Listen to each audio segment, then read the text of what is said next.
Hello students, welcome for the new PowerPoint presentation. Myself Vishwanath Borgalle, and today I would like to explain a new topic, anti-defection law from the second unit, election and party system in India. Previously we've seen about that, nature and functions of party system and different political parties. What exactly nature and functions they are going to do. So these all national parties and regional parties, whatever the nominees are getting elected, these candidates,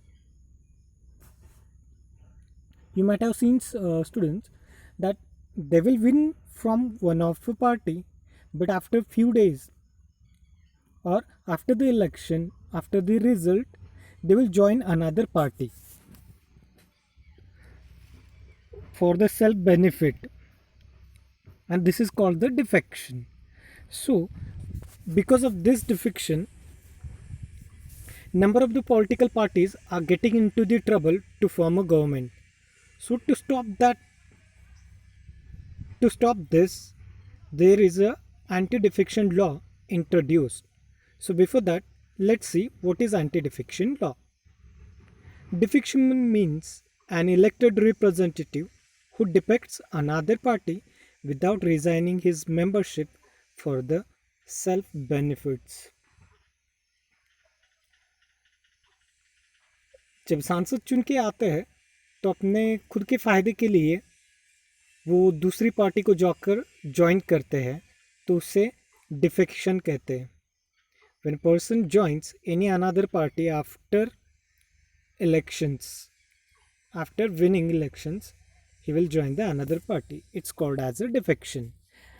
Students, 2 mark 1 question is important, that write the different names of the defection. So let's see what are the different names for the defection.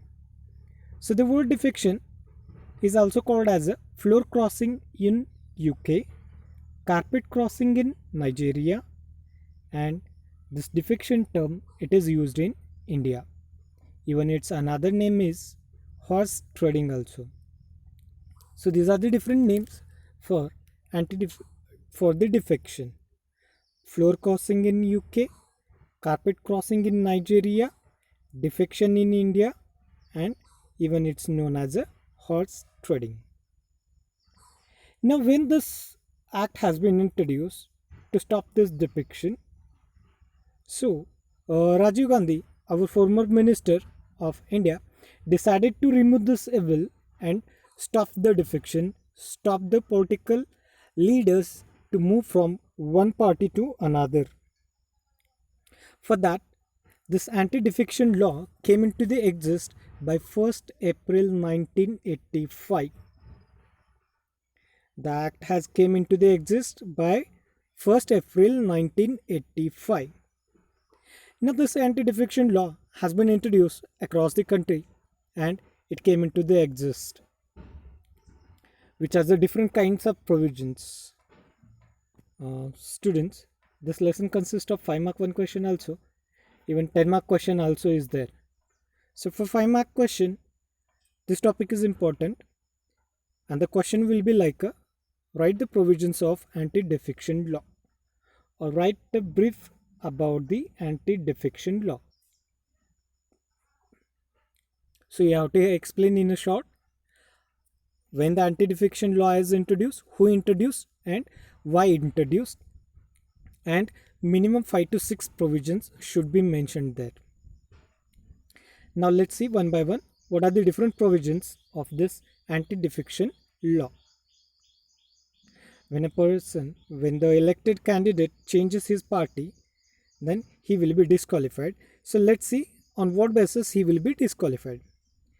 First point, a member of parliament or state legislature belonging to any political party shall be disqualified if he voluntarily quits his party. मान लीजिए एक representative है, उसने कांग्रेस की seat या फिर कांग्रेस की ticket चुनकर वो जीत के आया और उसने बाद में वो पार्टी छोड़ दी.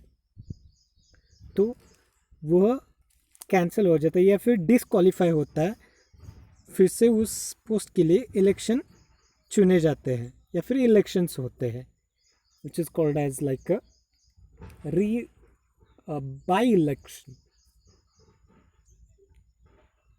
Second point, a member will be disqualified from his membership if he votes against his party whip in this session. Yeah, there are the three sessions, students. In first year, we have seen that. And in that, any three season, that is a rainy session, winter session, and especially economic session or a financial session. So in these all the sessions, if one of a candidate cast his vote against his party, then that person will be disqualified.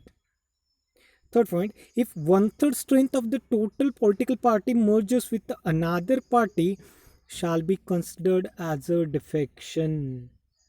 बस एक ही व्यक्ति नहीं, एक party की लगभग एक तिहाई हिस्सा, one third part, when they get merged with another political party, then definitely it is also considered as a defection. First point, a member of parliament or a state legislature can be disqualified if he votes in the session without prior permission of his party. Yeah, before deciding, before voting, before telling anything, you should take your party's permission, head of the party. That is mandatory. If he doesn't take a prior permission, then he may be disqualified. Fifth point, a member of upper house, if he joins any political party after 6 months from the date on which he assumes his position, can be disqualified. Result आने के बाद जब वो पद ग्रहण करता है, उसके बाद अगर 6 महीनों के अंदर वो अपनी पॉलिटिकल पार्टी चेंज करता है तो भी वो डिस्क्वालीफाई हो जाता है. 6. Speaker can initiate action against the member under anti-defection law. Yeah, Speaker, who is the head of the Lok Sabha, he will be disqualified the person and he may take any kind of action. He may get disqualify that person who changes party. 7. A person disqualified under the act shall not be provided any office of profit. इस act के तहत जो व्यक्ति, जो सांसद disqualify किया जाता है, उसको किसी प्रकार का भी पद नहीं दिया जाता, वो किसी प्रकार का मंत्री नहीं रहता. 8 point, the chairman of the legislature are permitted to form rules to implement this law. Yes, speaker can implement the law here. An independent member of the house shall be disqualified if he joins any party after election. या अनेक से अपक्ष लोग जो रहते हैं चुन के आते हैं और चुने जाने के बाद वो किसी भी एक पॉलिटिकल पार्टी में घुस जाते हैं अपने स्वार्थ के लिए या फिर उनको सरकार बनाने के लिए मदद करते हैं, तो ऐसे लोग भी डिस्क्वालीफाई होते हैं. When person remain in for the contest election as independent candidate, but after result if he joins the any political party he will be disqualified. And the 10th point is, the anti-defection law has determined the size of council of minister. It may be in the center or it may be in the state. It should not exceed 15% of the members in a union legislature, Lok Sabha, and state legislature in the state. 15% should not be crossed the total strength of the legislature, or 15% of the legislature's the strength should not be crossed. On the basis of that, the council of ministers number will be fixed on the basis of the Lok Sabha in central government and state legislature, that is a Vidhan Sabha in the state legislature. So these are the different provisions which are very important for the 5 mark question. Thank you, students.